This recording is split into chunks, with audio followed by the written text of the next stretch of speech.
Materi selanjutnya masih tentang sistem indera, yaitu struktur dan fungsi pada telinga. Nah, jadi sebetulnya telinga kita tuh punya dua fungsi utama. Yang pertama sebagai pengatur keseimbangan, yang kedua sebagai indera pendengaran.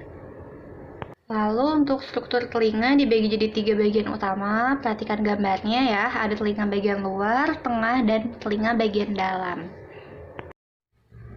Nah, kita mulai dari telinga bagian luar yang terdiri atas daun telinga. Fungsinya itu buat mengumpulkan gelombang bunyi. Kemudian ada saluran telinga yang fungsinya itu untuk menyalurkan gelombang bunyi. Nah, di saluran telinga ini juga ada rambut telinga dan lendir yang fungsinya tuh buat menangkap kotoran yang mau masuk ke telinga kita. Kemudian ada gendang telinga atau membran timpani, fungsinya tuh untuk menangkap gelombang bunyi.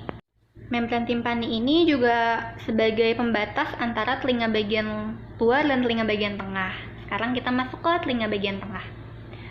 Kemudian ada 3 tulang pendengaran, yaitu tulang martil, landasan, dan sanggurdi, yang fungsinya itu buat mengirimkan getaran dari membran timpani menuju ke jendela oval di telinga dalam. Nah, kemudian kalian perhatiin lagi, di sini ada saluran yang ngehubungin antara telinga dengan tenggorokan, namanya adalah saluran Eustachius. Saluran ini berfungsi untuk penyeimbang tekanan udara. Oke, kalau udah paham, kita lanjut ya ke telinga bagian dalam. Yang pertama ada yang namanya koklea. Dia tuh bentuknya kayak rumah siput dan di dalamnya banyak banget sel saraf dan fungsinya buat reseptor.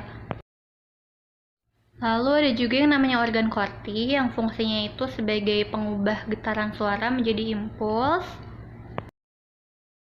Nah, yang terakhir ada vestibuli dan kanalis semicircularis atau saluran setengah lingkaran yang fungsinya itu untuk pengatur keseimbangan. Nah, sekarang tugas kalian adalah tuliskan mekanisme pendengaran dan kalian kaitkan dengan struktur dan fungsi yang udah tadi kita bahas. Jawab di kolom komentar dan jangan lupa tulis nama dan kelasnya ya. Terima kasih semuanya.